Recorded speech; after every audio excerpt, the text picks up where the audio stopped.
Okay, let's make a start. Good afternoon, everybody. Hope you're all doing well. It's my great pleasure to welcome you to this webinar on the topic of the role of publics and deliberation at the environmental science policy interface.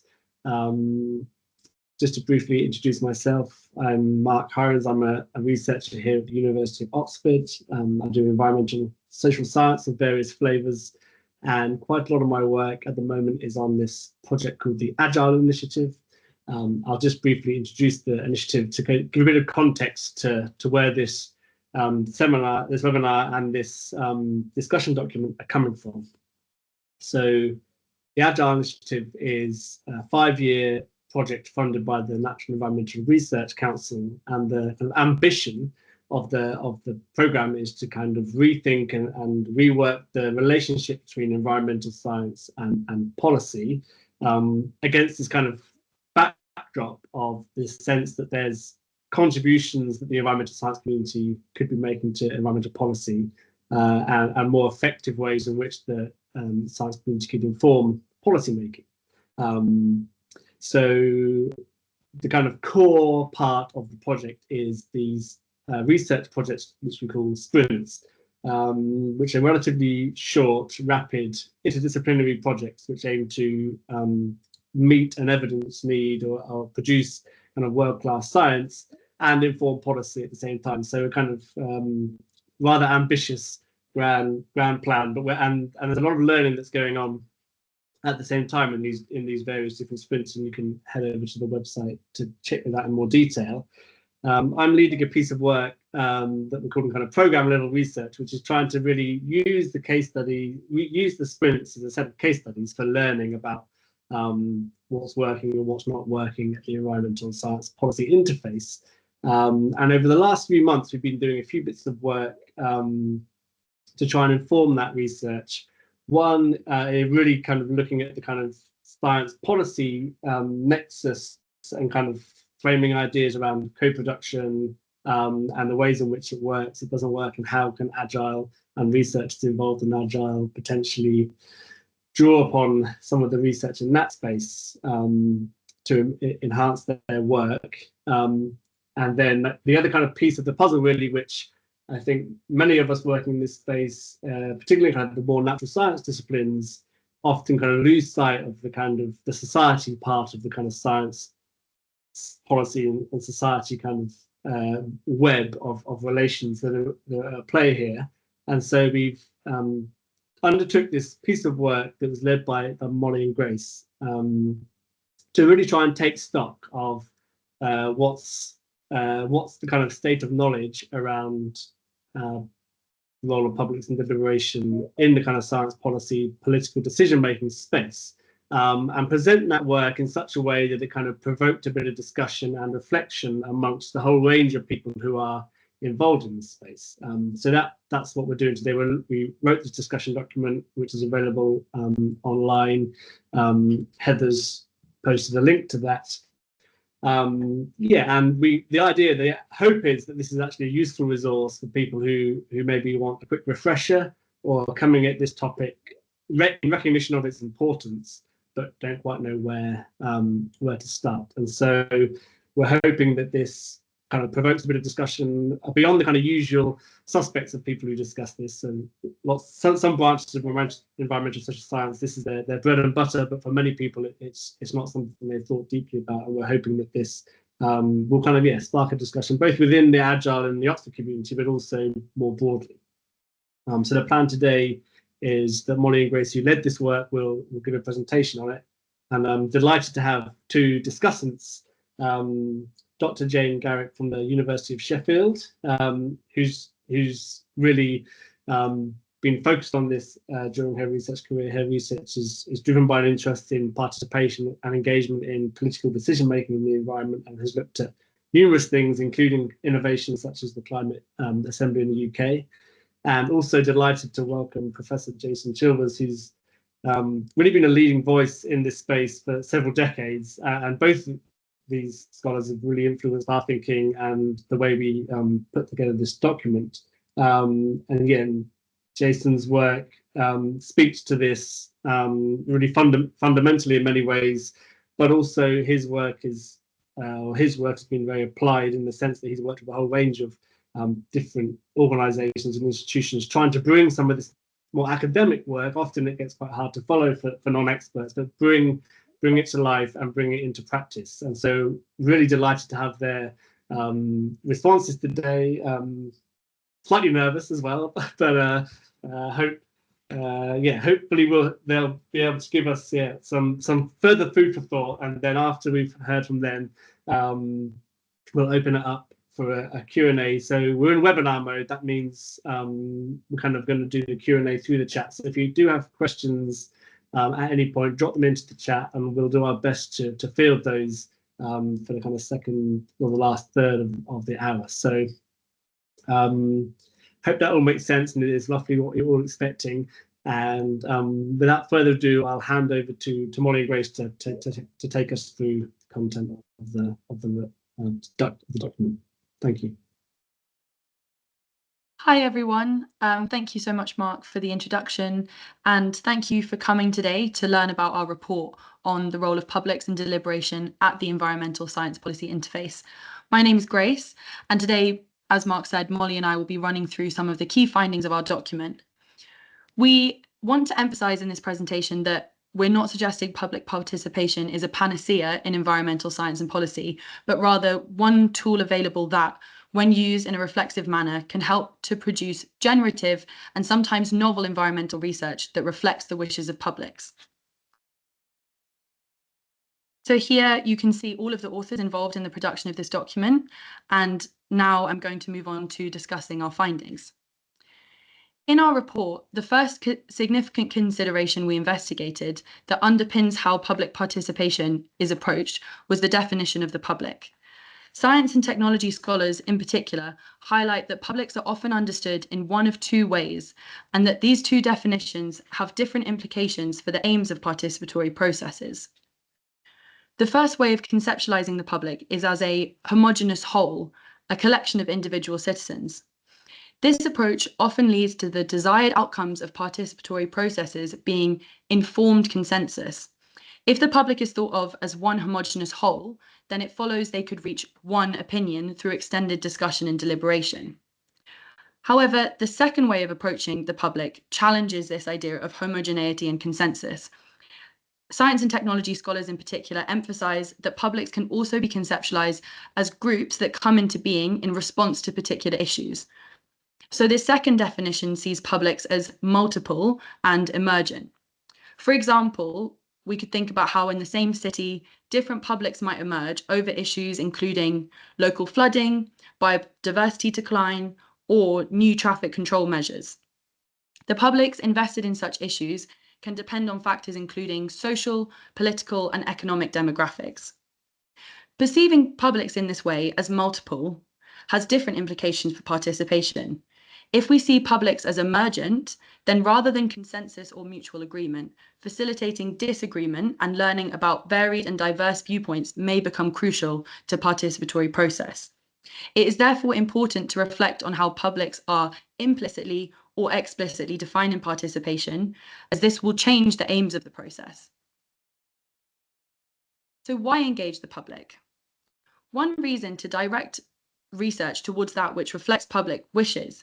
Essentially, the argument for this is that it is democratizing scientific knowledge production and policy.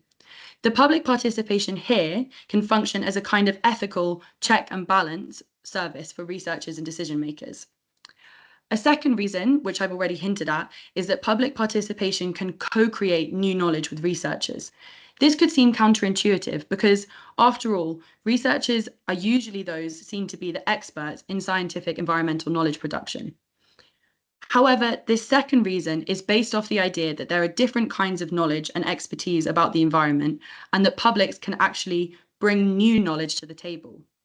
Working together, publics and researchers can co-create new environmental knowledge that builds on these different kinds of expertise and values different forms of knowledge. It's important here to emphasize that valuing the contribution of publics is not devaluing the precision or rigor of the scientific method, which is invaluable in environmental research and policy making. Rather, public participation can help to situate environmental and academic knowledge, and highlight that all knowledge production is inherently a view from somewhere. This is extremely important in environmental research, as questions of equality, justice, and fairness are central, in particular because climate change and biodiversity decline affect distinct countries and social groups differently. Public participation can help to bring these questions to the fore. So public participation can be seen as a way to repoliticize environmental science policy research. As I mentioned, engaging publics can highlight the situatedness of environmental knowledge production. In this way, it can sometimes reveal biases that underpin research or policy agendas. Therefore, there is a significant case to be made that it is not only more fair to involve the public, but also leads to research that is a better reflection of socio-political context. However, as public participation has gained in popularity both within academic and political spheres in the UK and internationally, critiques and risks associated with participation have also come to light. So on the flip side to this repoliticizing potential, public participation can actually also be depoliticizing.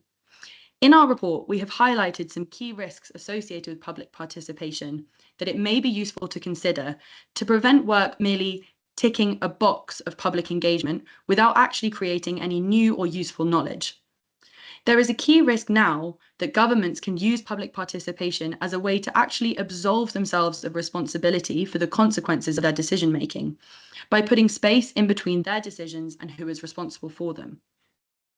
We want to highlight in particular that when participatory processes focus only on consensus building, rather than making room for diversity and disagreement, public participation can actually shut down political debate and lead to a socio-political environment that claims to prioritize its citizenry, but really creates a narrow space where only pre-decided topics can be discussed. It is important to take care to avoid creating or perpetuating this kind of environment with participatory research, and later we will highlight some possible avenues for this. Thanks, Grace. So, deliberative democracy is one way of engaging the public. The popularity and status of these processes have risen in recent years, with Extinction Rebellion calling for a citizens' assembly and Safe Landing calling for a workers' assembly. Deliberation is touted as a way to facilitate greater democratic participation in science and policy. So what is it? It's a theory and practice which emphasizes dialogue and discursive participation over other elements of democracy, such as voting, interest aggregation, or rights. This dialogue is undergirded by a period of informing participants about the issue at hand and providing an in-depth and balanced education on the topic. This is where the process is often reliant on the selection and presence of experts. And so in theory, participants are engaged through informed dialogue, collective reflection, and consideration of varying positions, leading to an enhanced mutual understanding, and in some cases, political recommendations and concrete policy suggestions. So how does it work? There's a diverse range of processes that have an element of deliberation. They significantly differ in numbers of participants, length, and resources involved. For example, a citizens' assembly can convene around 100 to 200 participants and consists of a lengthy process of learning from experts, participant deliberation, and usually coming to a collective decision with political consequences. Whereas in deliberative mapping, there are smaller, distinct groups of citizen and expert participants who both play a role in the deliberation. Firstly, both groups develop criteria that matter to them. These might be economic, social, or ethical criteria. The groups are then integrated to discuss each other's viewpoints, rate policy options against the criteria, and produce a range of possible pathways. And so who is involved in these processes? In theory, everyone should have the ability to be involved, but in practice there are constraints which can affect the process, which we'll come on to. So deliberative democracy and the environment. Is there an in-principle connection between ecocentric values and democracy? And what role could deliberation play at the environmental science policy interface? So we identified some key opportunities for deliberative processes. They can hold conflicting ideas. The processes deal with uncertainty, complexity, and value judgments, which often present themselves in environmental problems. They're more place-based. The creation of mini publics, which are small and random samples of the public, can produce more localized and bottom-up insights and generate situated and local knowledge around issues. and plural perspectives. So an emphasis on reflecting on other people's perspectives with different backgrounds and life experiences encourages the interests of others to be considered. And this could be non-humans, nature, and future generations, so that could generate more ecocentric and intergenerationally beneficial outcomes. And some key challenges. So firstly, there is mainstream ideas and ideals of deliberation emphasize reason and rational argument. For example, that all participants should be open to having their preferences transformed. This implies that all citizens can be detached from environmental issues to deliberate from an objective and rational stance. It disregards the experiential and emotional nature of environmental issues. As such, it is potentially unreasonable or even inappropriate to expect detached and objective deliberation from citizens. Secondly, there's a temporal difficulty. Some critics think, given the urgency of environmental problems and the climate crisis, there's not enough time to facilitate the use of deliberative processes and whether the outputs would be enough. You hear things such as there's no time to transform our current systems. And thirdly, it shouldn't be assumed that these processes will generate more ecological outcomes. They can add greater conflict, confusion, and complexity to processes, especially if you're not able to reach a consensus. And finally, thinking through deliberation. So we read through different schools of thoughts on deliberative democracy, and we tried to provide discussion points for researchers and policymakers to create their own deliberative processes. So firstly, what constitutes success? A lot of theory and practice is aimed towards consensus. Consensus has become the mainstream ideal, and it can generate coherent and legitimate outcomes useful for decision makers. However, it can stifle debate and suppress minority viewpoints. So another option is aiming to achieve a mutual understanding, which can ensure that all viewpoints, including those in the minority, are accounted for without removing diversity or disagreement. However, this can prove difficult if policymakers are hoping for clear-cut outcomes formulated into recommendations. Secondly, reason and rationality are often idealized as forms of communication. Clear, calm, and reasoned communication can, unfortunately, exclude and disenfranchise some participants and overlook the conflictual and political nature of environmental issues. So, allowing for more diverse forms of communication, such as emotion or storytelling, could be more inclusive and better reflect the politicized nature of environmental problems. And thirdly, the extent to which the wider landscape or structure of the process fosters meaningful deliberation must be considered. So combining direct democracy with traditional governance systems may just further legitimize the status quo and distance decision makers from their decisions. And if participants don't feel their contributions will have any impact or don't want to deliberate on a particular issue, that will also affect the quality of the process. Thanks, Molly.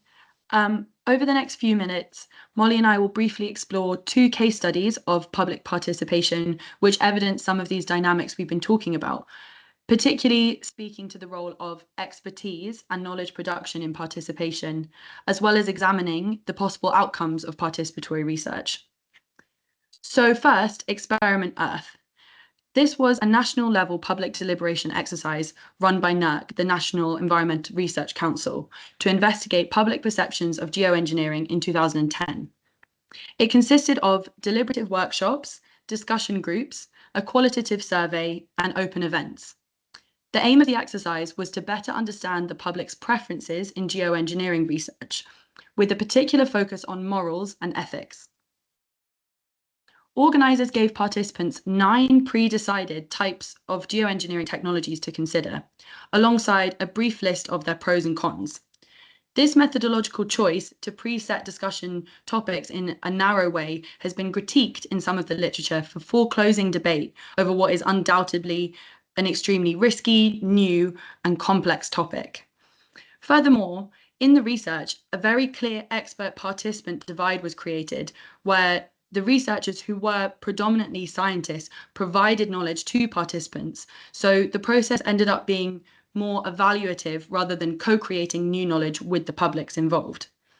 Participants, because of this, tended to defer to the experts on hand, and scientists were often biased with their perspectives on geoengineering techniques without necessarily being clear that this was their opinion rather than fact.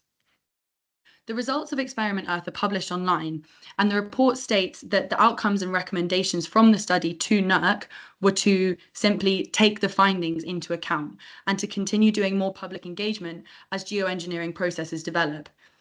These recommendations are quite vague and exemplify some of the previously mentioned risks of participatory processes, where sometimes there can be a lack of any concrete promise made about what will be done with the findings. And our second case study was the Citizens' Assembly in the UK.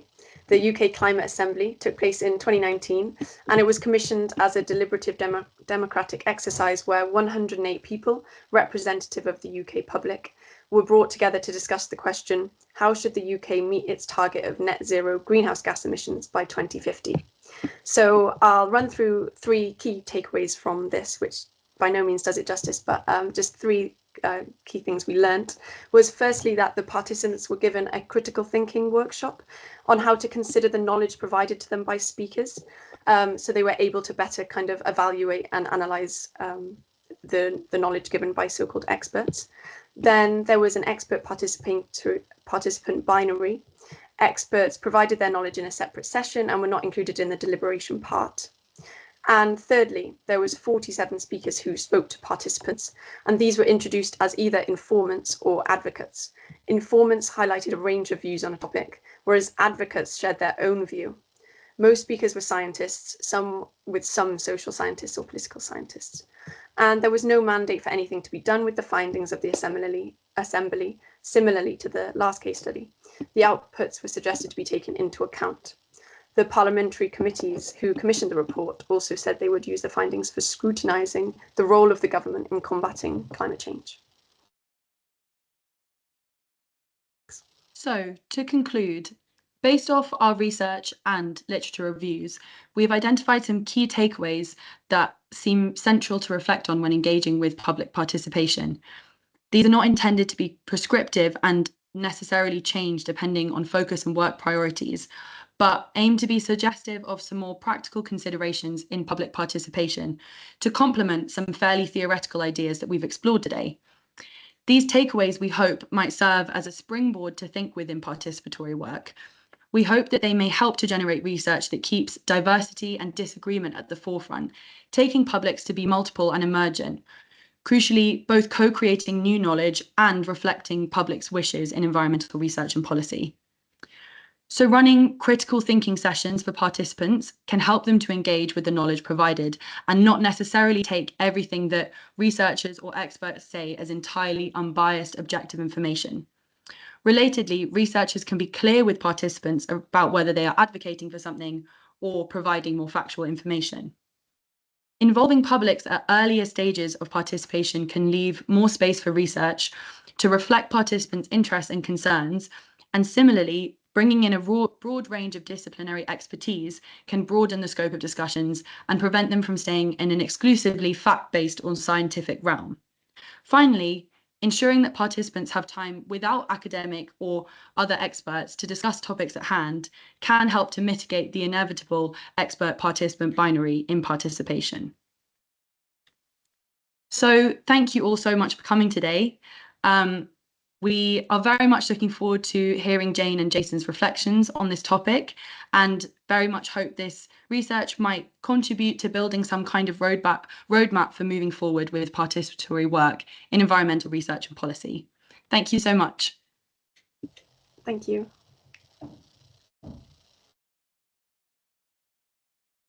You're on mute, Mark. Sorry. Yep, classic. Yeah, so huge thank you to Molly and Grace for that fantastic summary and a great condensing of what's a lot of quite rich material. So yeah, much appreciated. Yeah, we'll hand over now to first to Jayne and then to Jason to hear some initial reflections. They have had a sneak preview of the documents, but yeah, really looking forward to hearing your thoughts and reflections on this topic. Yeah, so over to you, Jayne, first. Thank you. Thanks, Mark, and thank you, Molly and Grace, for a really thought-provoking and I think a useful resource as well. I enjoyed reading it. I think I come from a perspective of somebody who works with participatory methods. So I think the first thing that struck me was the need to kind of justify why to engage the public. I was sort of like, oh, hang on, we're sort of there, are we? And you make a comment at one part that it was almost counterintuitive, or can be, for some people to engage, to think about non-expert knowledge as new knowledge. And that sort of took me back a little bit and made me step back and really think about where I started my journey into participatory research as an environmental scientist.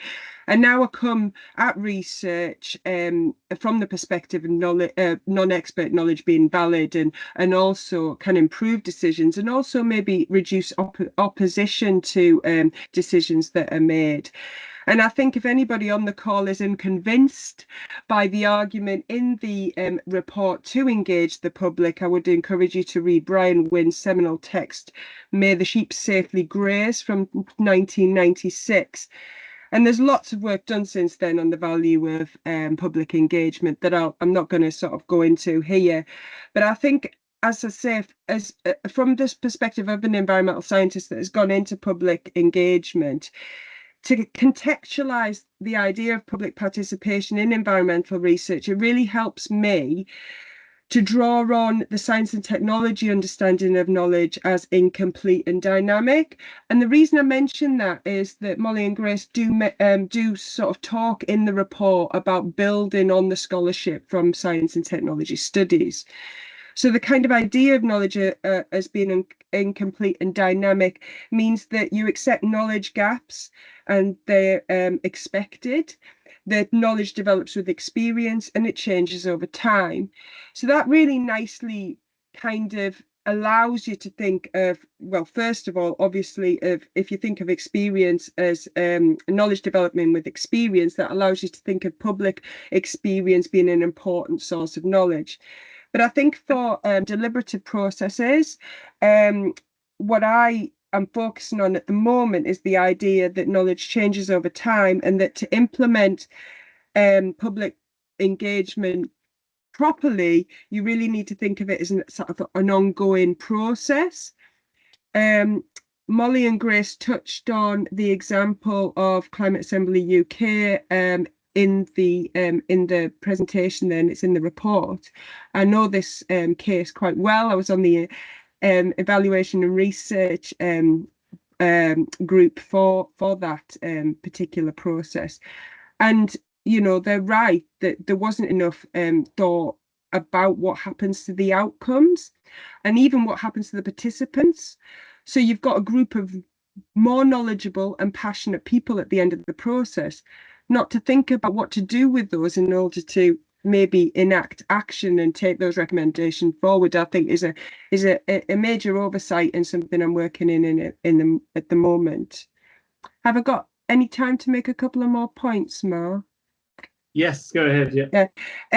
So there is, what I would say, there's just a couple of more things I would mention. I can't remember who it was, but one of you sort of mentioned that there's a sort of claim in the report that there's an expectation in deliberative processes for participants to be detached and engage in objective deliberation and also transform their views. I wouldn't sort of see, I don't really see it in those terms. I see it more that deliberation and deliberative processes are more like creating the conditions for open discussion, and that you want experience and perspectives in order to drive that new knowledge forward, and that there's conditions for the potential to transform. But certainly I wouldn't sort of say that we would expect people to be objective and detached. But that's my perspective. The other couple of things just to mention, I think it was really good to mention the you identified that deliberative democracy provides the space and flexibility for value pluralism, which really kind of links it to the sort of environmental research and giving that regard for environmental values. I think I'll stop there and then give Jason a chance to chance to talk, if that's okay. Super, thanks, Jayne. Yeah, just for attendees, if you could start to drop your own questions into the chat while Jason shares, that would be great, and we'll kind of start to move out into more open discussion afterwards. Thank you. Thank you, Jayne. Over to you, Jason. Well, thanks, Mark, and to Molly and Grace for an excellent summary of, what's a great discussion paper. I really welcome the paper. I enjoyed reading it as well. I think it does a great job of reviewing some of the current debates, possibilities and challenges of the roles of publics and deliberation at the environmental science policy interface. And I think what's really important about the paper is it often offers a balanced, nuanced and constructive view on these matters. So it charts the rise and obvious potential benefits of deliberative processes while expressing caution about the possible downsides as well. I'm really pleased to see the discussion paper building on scholarship from science technology studies, as Jayne already mentioned, and this includes some of my own work on remaking participation with Matthew Kearns. And this kind of work in STS offers a constructivist perspective on participation and publics. And in particular, the authors highlight how this sees publics as diverse, multiple and emergent, as we've heard, but also they emphasize how this work thinks about the performativity of participation, the idea that public issues and forms of deliberation don't pre-exist, but they're actively constructed through the performance of participatory practices. And in the discussion paper and in the presentation, the authors show how such perspectives can offer ways to guard against what they warn and talk about, this possible depolitical closures that occur in science and possibly in deliberation. And these STS insights, they suggest, offers a way of opening up different dimensions of participation around how we frame the problem, attending to diverse knowledges and expertise, and being reflexive about kind of conditions and partialities of all participatory outcomes. But I suggest that the implications of this kind of STS constructivist perspective can be taken somewhat further, maybe, than what's set out in the paper.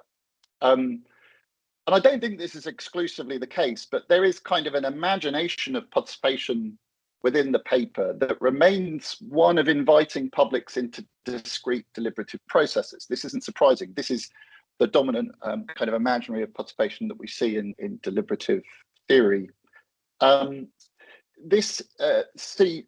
We see this in most of the kind of questions that, if you read the paper, there's some great questions at the beginning and end of the paper, and we see this kind of imaginary of participation within those. And these are hugely important questions to ask, but I think recent work in STS and political theory is kind of nudging us and urging us to go a little bit further. So it suggests that in addition to these kind of discrete invited deliberative processes that we just heard about in the presentation, we also need to attend to the diversity of already existing forms of deliberation and participation that are just going on out there in the world all the time. And this brings into view what deliberative theorists are increasingly calling a deliberative system, a wider deliberative system, or what we call in remaking participation an ecology of participation. And so any one form of invited deliberation or participation is always situated within this kind of wider system or ecology. And we can illustrate this kind of thinking through one of the examples just discussed, the Climate Assembly UK, and that's worked through in the discussion paper. And we can see that this was a discrete citizens' assembly, but there were many assemblies of citizens going on around that process, that national process on the subject of climate change and net zero at the time. Whether that's just other citizens' assemblies going on at, say, local and regional levels, as is mentioned in the paper, or through to forms of activism and protest in the case of XR or other such things, so on and so forth. Many ways in which people are engaging with climate change. You get the point there, I'm sure. But given these aforementioned points, STS points around performativity of participation, these diverse forms of participation around Climate Assembly UK were and are bringing forward additional framings of the problem, different visions of the transition or the future, different environmental knowledges, different public concerns, and different forms of participation. So in STS and related fields, there's now a range of new methods by which we can map these diverse forms of participation and We've been developing some of these in our Science, Society and Sustainability Research Group at the University of East Anglia, including through our work in establishing a public engagement observatory to map these diverse ways that publics are engaging with energy and climate change in the UK. And this is the observatory's part of the UK Energy Research Centre. And through this work, we're demonstrating how these new concepts, methods and forms of evidence around mapping public participation and public views can offer additional inputs to decision making at the environmental science policy interface. They can, we're finding, assist the design of participation and deliberative processes, including helping us to frame the problem, think about the knowledge inputs, contextualizing the outcomes that come from these processes. We're also finding that they're quite useful, these new forms of evidence and mappings in prompting responsiveness learning and reflexivity about publics and participation, whether that's an individual or an organizational level or beyond. And I think they can also help us address some of these warning signs that we see in the discussion paper around the depolitical dangers of science and deliberation. So just to end then, I mean, I urge you to read the discussion paper. There's some excellent questions that guide us at the beginning and end. And I'd maybe offer a few additional ones.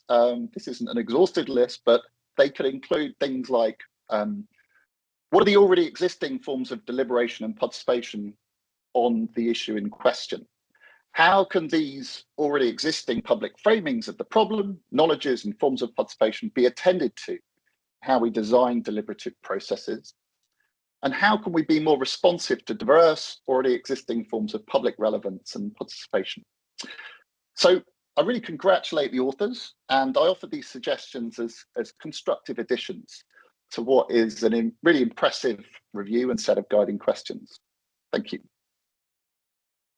Fantastic. Thank you very much to both Jayne and Jason for those really insightful, constructive, very helpful set of comments. We're starting to have a few questions coming in through the chat. While they're kind of building up and I'm taking stock of them, I just wanted to quickly ask Jason and Jayne a question around any advice they have for kind of researchers who might be working not specifically on deliberative processes or even on social science, and maybe natural scientists working in the environment. How do you think they can start to engage with the topics and the questions that we've raised, you know, engaging different publics through their work? And how do you think this varies across different disciplines? So within the Agile Initiative, we're really kind of trying to push the envelope a bit on interdisciplinary working and understanding across disciplines. So I'd be really interested in your thoughts on that question. Now, you know, we'll go with Jayne first, or yeah, Jayne first. If you've got thoughts, Jayne, that'd be great. Yeah, thanks, Mark. So yeah, just thinking about that, I would say carefully. The I think blanket kind of, although I sort of talked a lot about the value of non-expert knowledge and engagement, asking everybody everything all the time is probably not the way to go about it. So I think we need to be quite kind of selective in and really think through sort of who is engaged and how often. Consultation fatigue is definitely a thing, and there's sections of the population, especially when we think about marginalised and vulnerable people, that can be over consulted or over engaged, and I am really interested in the participant experience. So one thing it kind of links to that thing about thinking about what happens afterwards and the follow-on process and deliberation as being a process. So really managing people's expectations for what happens after a process, and how they may be engaged, and then really what happens with the outcomes. So I think asking people then ignoring them is probably worse than not asking them at all. And the other thing to mention quickly is kind of being recognizing difference in kind of access and compensation. So what I mean by that is there's certain segments of the population that need kind of consideration of special access, help with access, for example. That could be like an in-person event or online if people are unsure of using an online platform, for example, older people. It could mean compensating people for childcare, for example, to make sure that you engage with people that have families. It's all about really making sure you're not kind of excluding people on the basis of their characteristics. So that's sort of a couple of things that came up, but there was a really nice section, and it was in the presentation, about the risks of participation and engagement, and I think that gives a really good sort of starting point for thinking about those things as well. Brilliant, thanks. Jason? Yeah, I mean, it's a great question, and just trying to build a little bit on Jayne's reflections there, and also kind of following on from what I've just been saying in my reflections on the paper. I think, as you say, Mark, it can be really daunting. This is a kind of a specialist field, deliberative processes, and there's a lot of kind of expertise there. And I think you can kind of get quite daunted by that as quite a high bar. I've got to go and run one of these very kind of expensive, intensive deliberative processes. So kind of thinking back to things I was just saying, I mean, I think one of the first things that any researcher kind of could do, or maybe should do, and anyone can do this, is just simply ask, how am I already engaging with publics in my research, right? Or in the topic of my research? Because, I mean, as researchers, we're publics too, but also we're out in the world, but also on the topic of our research, there's many ways in which we're connecting with publics beyond just publishing academic papers, etc. So to ask that question could be quite empowering, right? Because then you start to think, well, actually, I'm already quite engaged. Maybe not in the ways that are in this report in deliberative sense, in some of these more formal processes, but there's already kind of a starting point that I could draw on. But another way of asking that question is just simply, how are publics already engaging on the kind of object of my research, whatever my research is focused on? And we can actively ask ourselves that question quite openly. And we don't have to necessarily then go out and do a formal deliberative process to ask that question. Now, I think then that question can be a precursor to then deciding what we might do in terms of then going out to do some engagement. So rather than starting with a set of sort of deliberative methods, we could start with asking where publics are at. And I think you can take the same thinking around your question about disciplines, because obviously there are huge differences between disciplines in how they might face challenges around engaging publics. But you can kind of think similarly, what are the different publics or forms of participation, or the ecology of participation that's shaping up around different disciplines? We know that, say, some STEM areas of research that are so-called upstream in emerging areas of science and innovation. We've had a case of that, an example of the geoengineering case that we just heard about in the discussion paper. That can be quite different. There maybe isn't loads of already existing engagement going on. There is some, but compared to, say, I don't know, where there's an established technology or an existing controversy around, say, onshore wind or net zero in the case of Climate Assembly UK. But yeah, for any kind of discipline, it doesn't really matter so much, because the points that are in the paper about taking a reflexive approach, I think these are really strong in the discussion paper, would apply across the board in terms of how does our discipline kind of frame the problems that we're trying to attend to in the world, and how is that in or out of step with how publics are framing these really important problems that we're working on. Super, thank you. Really, really helpful. I'm sure many researchers will be breathing a sigh of relief that they suddenly don't have to become experts in formalized deliberative processes or climate assemblies. So that's really, really helpful inputs. I just wanted to give Grace and Molly an opportunity just to respond or to ask their own questions if they wanted to. Otherwise, we can move into, I'll start moving into the kind of questions that are in the chat. I don't know if Molly or Grace, you wanted to jump in at this stage on bounce off anything that Jayne or Jason have raised. Yeah, I'll jump in quickly. Yeah, it was really interesting to hear Jayne's, well, yeah, Jayne has a lot more practical experience and involvement in the Citizens Assembly. So I was happy to hear that, yeah, the kind of execution of the processes, the communication, the forms, the structure of it is a lot more inclusive. I think I started from kind of the foundations of deliberative democracy, political theory, and like Habermas and Drizek, who I guess it's like this seeking for this ideal form of communication and kind of the bedrock of democracy, which is like, yeah, reaching this, like, I guess, truth, or this, there's, yeah, enlightening, it kind of, yeah, gives enlightenment and rational and reasonable thought. So yeah, I'd love to, and it kind of relates to a question in the chat about the accessibility and inclusivity of these processes and how we can kind of overcome socioeconomic backgrounds, class, disabilities, and make sure the loudest voices aren't heard. So yeah, that's really interesting.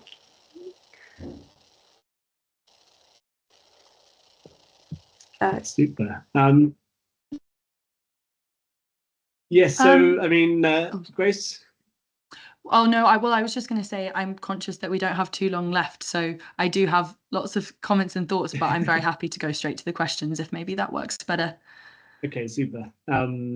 Yeah, we'll get into some of the questions. I think there's a number that I think you touched upon in the discussion already. One which has come up that I think is quite interesting, maybe particularly for you, Jason, with the method you talk about, kind of methods for understanding forms of participation. And there's a question in the chat about whether there are attempts to use AI to gather opinion on environmental topics, or kind of scraping web platforms, and trying to kind of then through that kind of get a sense of the way that people are engaging and framing topics. And I think, yeah, every field is starting to grapple with the question of how is AI going to be used and abused in this space. And so I wonder if you have, either you, Jason, or Jayne, have any kind of quick reflections on, yeah, use of AI technologies in kind of engaging publics and participation. I mean, and there's, you know, thousands of books to be written on this, but yeah, topic. But yeah, additional thoughts would be really interesting. Shall I jump in on this one, or Jayne? Yeah, please. It's All right. Okay. I've not got the chat in front of me, but so Mark, I'm just taking your sort of crazy of that. So, but thanks for that. Yeah, no, really good question. And this is kind of AI, the digital space more broadly, and the internet coming in, social media coming into public engagement, participation, democracy. It's a huge area of concern, but also a possibility. Just to kind of maybe say a few points on this. I mean, within the Public Engagement Observatory, we are kind of one of the I didn't have time to talk about the methods we're using, but one of the range of methods is in the space of digital methods. There's a lot of work in SDS and across the social science humanities in this area where we can kind of repurpose online platforms.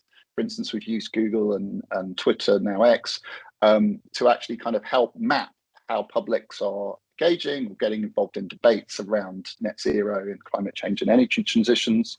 And so, you know, there's huge potential for these two, AI and other digital technologies, to be quite assistive here. I also know of examples where people are even using AI when we're thinking about how to bring information into deliberative process to prompt in new ways, you know, different framings or kind of imaginations of, say, environmental futures and such like.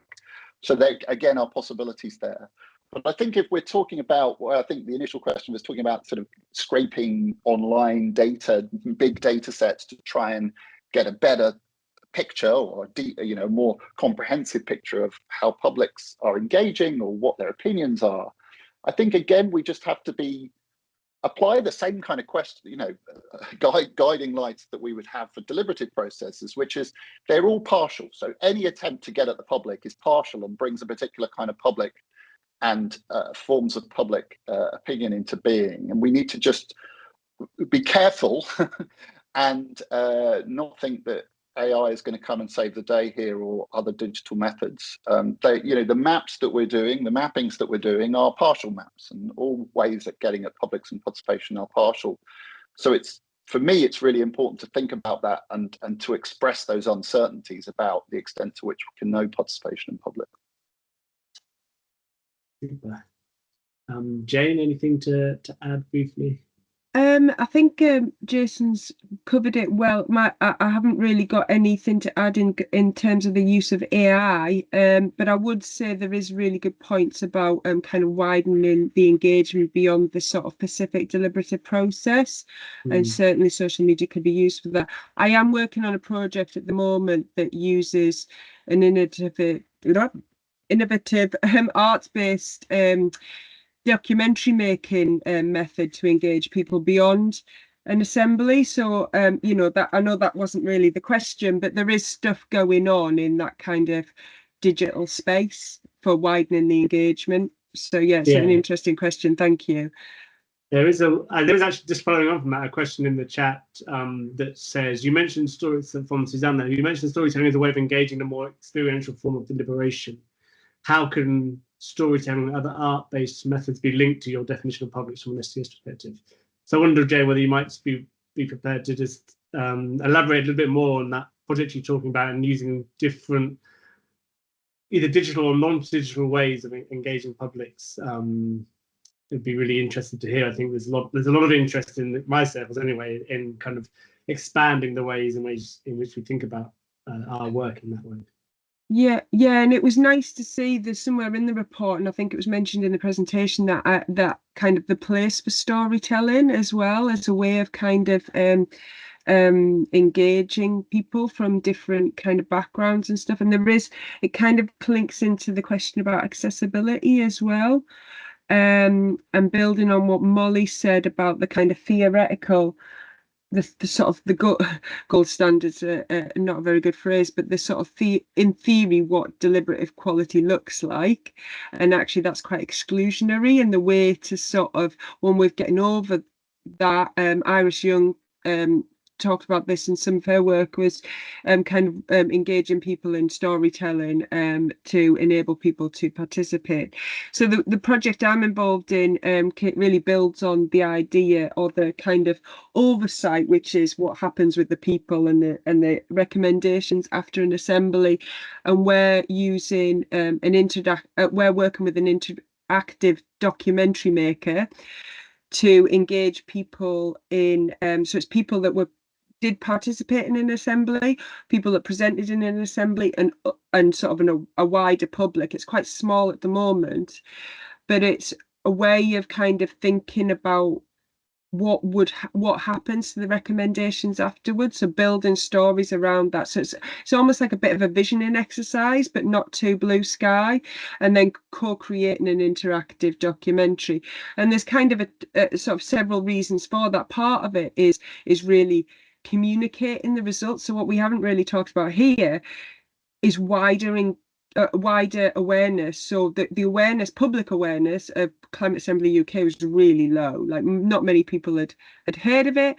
And we did some population surveys during the time that it went out, and that kind of really sort of neglects the potential for these sort of assemblies to help with what Jason was talking about, kind of wider conversations going on, like stimulating wider conversations going on. Obviously understanding that wider conversations are going on already, but kind of sort of stimulating that. So yeah, so there's that sort of communication sort of purpose of the documentary, to kind of get it out there, because although at the end of a deliberative process there's always a report, and nobody ever reads the report because they're really long and dull. But if you can find a way of expressing and communicating what's come out of it and taking things forward in a more creative and engaging way, that's an interesting sort of kind of route of research that we're looking at. But it also kind of enables people to think about what to do with the outcomes, and then really, as I said before, what's interesting to me is engaging the people that were involved, and letting them and sort of exercising them in sort of thinking about how the recommendations, what can happen from recommendations into action. I think that's something that just isn't nailed at the moment, really. So yeah, it's an interesting project. Super, that's so interesting. I'm sure many people will be really thinking, firing off lots of thoughts about ways in which people could do things differently in their own work. I'm going to try and squeeze in one more question. It's a bit of a combination of a couple of questions in an effort to get through. And thank you all for your questions. Then there's two that I think are quite interested and related, and they're really about, I think, the ways in which kind of formal participatory processes are embedded within kind of existing institutionalized structures of governance. And Jake's saying there seems to be increased recognition of the value of public participation, but I think reading between the lines, not much of a shift in the kind of broader institutional governance processes. And that's kind of partly this, we've been talking about the ways in which these processes and the reports kind of sometimes don't seem to go anywhere. And so the question really is around how, and there's another question which is similar around the kind of ways in which politicians, are they open to kind of the outputs and engaging with forms of deliberative democracy. And I just wonder whether either Jason or Jayne have any kind of reflections on the ways in which the kind of broader governance landscape is potentially evolving in response to an kind of uptick in interest in participatory forms and deliberative forms of decision making. You've got maybe a minute or so each. So just the headline thought would be great, and then we'll try and close on time so people can get up to the next thing. Jason, do you want to go first? Or? Yeah, I'll jump in. Yeah. Well, this gets to the kind of nub of the issue about being responsive to, deliberation, as Jake says, deliberative forms of participation. How do we deal with that in formalized governance processes? But more broadly about being responsive to publics and forms of participation as in all its diversities. And I just don't think that is where we've had as much emphasis in where we've done research on participation over the years and where we've tried to bring things forward in practice. We often focus on methods, techniques, about kind of perfecting discrete individual forms of participation. We often say that the public aren't engaged enough and they need to be more engaged in all the different diversities on an individual level. But really, we often need to start thinking about sort of turning the problem of participation around. And the problem of participation is just as much about institutions responding to diverse forms of participation. And we need to do work on that. We need to actively work with organizations and try and devise and experiment with new forms of governance processes. And to build this responsiveness to whether it's deliberative processes or to wider kind of forms of public engagement.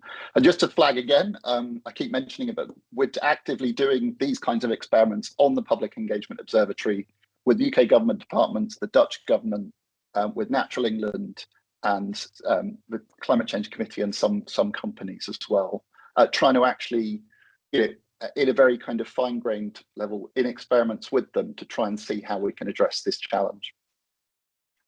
Fantastic. Thanks, Jason. Jayne, any closing thoughts? Yeah, just a couple of points. That there is attempts to institutionalise kind of deliberative processes. There's in Belgium, there's a thing called the G1000, which has like they've sort of incorporated citizens' assemblies in their political sphere, and also in Ireland, there's a sort of more institutionalized process. There's kind of they've also incorporated citizens' assemblies in their political life, I guess. So that is happening, and there's great examples out there. The question about what do sort of politicians, I think somebody said something about how do politicians react? It really depends on how they've been engaged through the process. So if they know about it, and crucially, if they've attended, I found some of the politicians that attended Citizens Assembly UK and some of the citizens panels in Scotland, they were always quite kind of pleasantly surprised with the quality of the deliberation, and were much more amenable when the reports come out. So basically it's about sort of engaging that side of things as well. There is a thing about the closeness of the commissioners to the actual process and how that sort of kind of comes into being in practice, because the closer you are, obviously, the more kind of susceptible you are to kind of accusations of being like leading the assembly. But contrary to that is if you have commissioners like politicians quite close, they're more likely to kind of be on board with it, I guess, and take those recommendations seriously. So it's a bit of a balance, but there is some good work out there. Good question. Brilliant. Yes, well, thank you very much to everyone for your questions. Sorry we didn't get through all of them, but I hope you found that discussion interesting and illuminating. There's a link to the discussion documents in the chat. Jason's also just dropped a link to the Public Engagement Observatory in the chat, so do follow up on those. And yeah, a huge thank you to Molly and Grace for the work that's gone into the report and the presentation today, and a particular thanks to Jason and Jayne for your generous, constructive comments. I found it such a stimulating and interesting conversation, and really look forward to kind of seeing how this work kind of continues and expands into different spaces in interesting ways. So yes, thank you all very much for coming, and look forward to crossing paths some future time.